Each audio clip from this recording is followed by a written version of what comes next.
नमस्कार मित्रांनो, सकाळी बघितलं तुम्ही आपण एक लाईव्ह ट्रेड केला होता. तर आपण या व्हिडिओमध्ये आपण त्या व्हिडिओचं सगळं लॉजिक एक्सप्लेनेशन समजून घेणार आहे की नक्की आपण तो ट्रेड का केला आणि सगळ्यात महत्त्वाचं म्हणजे काय की प्रॉफिट्स नक्की एंट्री कशी डिसाईड केली आणि एक्झिट कशी डिसाईड केली की याच पॉईंटला एक्झिट करायला पाहिजे. तर सर्वात आधी सुरू करूया की मार्केट आज बघा जवळपास ट्रम्पच्या न्यूजमुळे मार्केट खूप जास्त गॅप डाऊन होतं. एक्सपेक्टेशन असं होतं की मार्केट खाली येणार, खाली येऊन नक्की पहिली 5 मिनिटाची कॅन्डल, लास्ट व्हिडिओमध्ये पण तेच बोलते, पहिल्या 5 मिनिटाची कॅन्डल खूप नेहमी क्रुशियल राहते.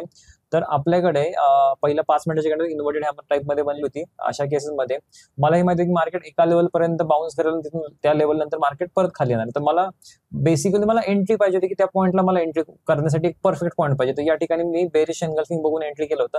तर बेरिश एंगल्फिंग बघितलं आणि परफेक्ट एंगल्फिंग होतं, याच्या बेसवर मी एंट्री केली होती.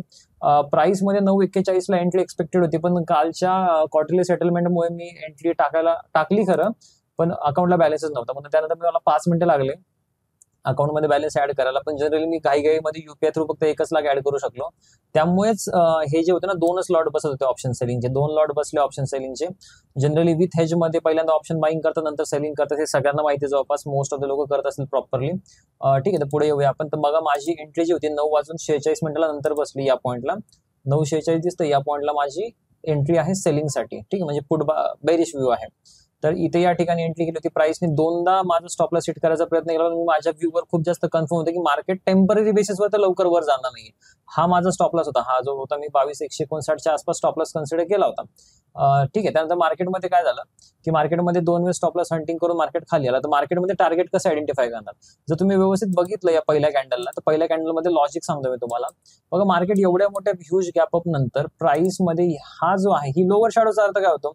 लोअर शॅडो म्हणजे या पॉइंटला बायर अवेलेबल आहेत, बायरनी अग्रेसिव्ह प्राइसला वरच्या लेवलला पुश केलं, इव्हन एवढ्या मोठ्या गॅपडाऊनच्या नंतर सुद्धा. म्हणजे हा जो आहे, हा एक काय होणार आहे, डिमांड एरिया क्रिएट होणार आहे. त्यामुळे माझी जी एक्झिट होणार होती, एक्झिट नेहमी या पॉईंटच्या आसपासच होणार होती. मार्केटने माझं टार्गेट दिलं या पॉईंटला, टार्गेट दिल्यानंतर इथे या पॉईंटच्या आसपास मार्केट रिव्हर्स करायला एक्सपेक्टेशन, म्हणजे रिव्हर्स करायला स्टार्ट केलं. म्हणून त्यामुळे मी 12:37च्या आसपास, बघा इव्हन तुम्ही सकाळच्या व्हिडिओमध्ये बघितलं असेल, परत दाखवते 12:37, रिफ्रेश वगैरे करतो.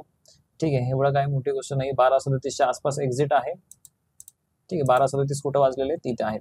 इव्हन मी जर तुम्हाला रॅली दाखवली माझी, तर आज मी किती पॉईंट्स कॅप्चर केले, तर पॉईंट्स वाईज बघायला गेलं तर या पॉईंट पासून इथपर्यंत तर 208 पॉईंट आम्ही कॅप्चर केले. पण प्रॉफिट्स तसं बघावं झालं तर मोठे नाही झाले.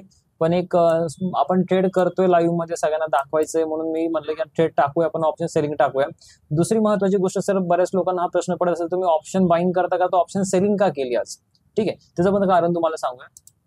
सगळ्यात महत्वाचं बघा, हा जो दिसतोय तुम्हाला आयव्ही म्हणजे काय, बेसिकली की प्रीमियम किती स्वस्त आहेत किती महाग आहेत तुम्हाला सांगतं. हा आयव्ही जो आहे आज 50% म्हणजे 50.51 मध्ये, म्हणजे वन ऑफ द प्रीमियम आज हायएस्ट महाग आहेत. त्यामुळे एक्सपेक्टेशन असं की जर मार्केट इन केस साइडवेज राहिले तर डीके खूप फास्ट होणार होता.